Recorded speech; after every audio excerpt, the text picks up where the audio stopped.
Hello, this is Batman filling in for Michael Mosier at seacapecod.net. Right here in beautiful Cape Cod, Massachusetts.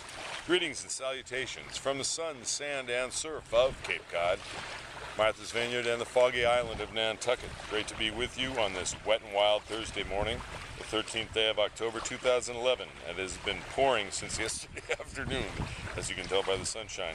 Pop quiz, Herman Cain, professional pizza man.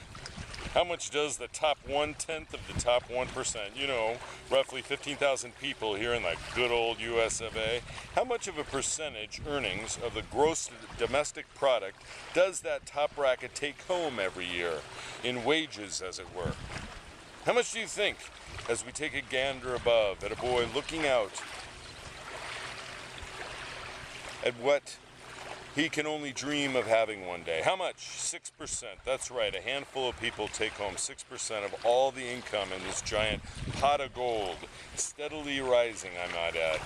Yes, in the past 30 years, that number has gone up by 5 times, offering hard evidence to the Grand Canyon theory gap between the haves and the have-nots in this nation that was built on the concept of giving everyone a fair shake in a fair system, and thus actually having an opportunity at the American dream, but cannot.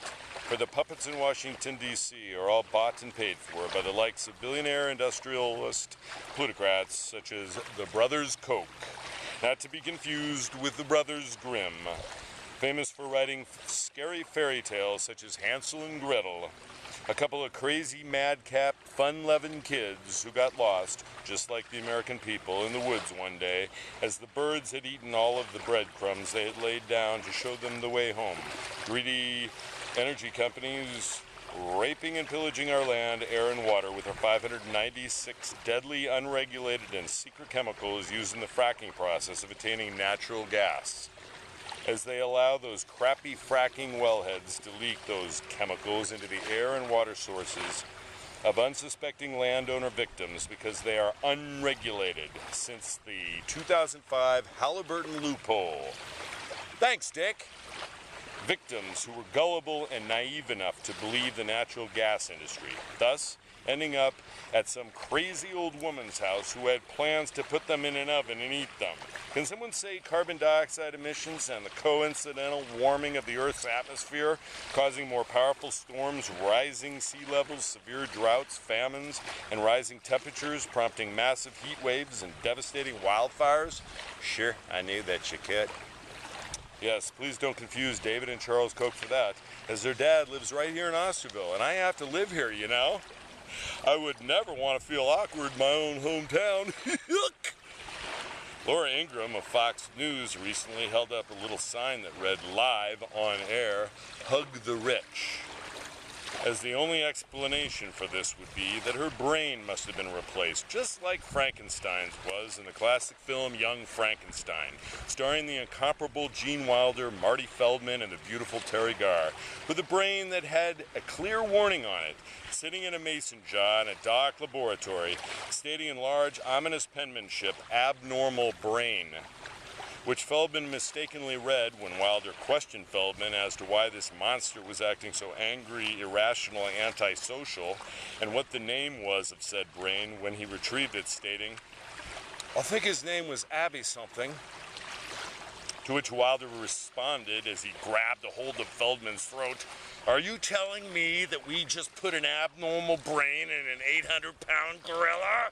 Is that what you're telling me?" Yes, America, that is what we here at seacapecod.net are telling you. The world's leaders' brains have been replaced with an uncaring, nasty, Grinch-like mind, heart, and soul that does not read history books, nor apply the religion of their choice. You know, the black part of the text. Not the empty spaces in between the lines of the words that were spoken by a man called Jesus. And thus, we have Occupy Wall Street, and a mood in this nation that borders on a mood of that Romanian town where the townspeople were ready to storm the castle, storming the castle of Wall Street, and like industries that feed off the current class disparity in this country, with rotten rules of engagement, carrying their pitchforks and torches, which, happens to be the name of the great journalist Mr. Keith Olbermann's book depicting these same very worst persons in the world segment you can only see on his venerable show Countdown with Keith Olbermann, airing every weeknight live. The only way to see it at 8 p.m. EDT, only on Current TV, or if you have a late one, later in the evening at 11, 2 a.m., 7 a.m., noon, or 3 p.m. the next day, as it rightfully calls out the dumbest, darkest, and most despicable living in our society today. All the way to the nation's capital as it recalls one politician. We're looking at you, Scott. I'm not really a puppet of the Koch brothers Walker, the current governor of the great state of Wisconsin, after another, riding the ship, as it were, and bringing it into alignment with where we should have been all along. Eventually, one of these bright lawyers who became politician will see the advantage of actually being with the majority of the people and embrace this very real shift as the pendulum begins to swing in the right direction.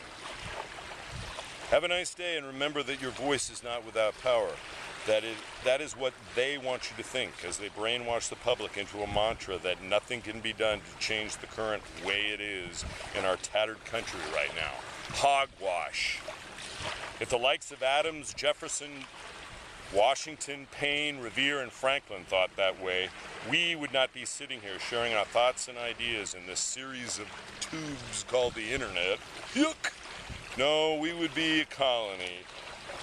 We would still be a colony of England, bowing down to a king who considered the colonies as, how did Eric Cantor describe the Occupy Wall Street people making up that movement? Oh yeah, mobs, or better yet, Rush Limbaugh's Christian words, human scum.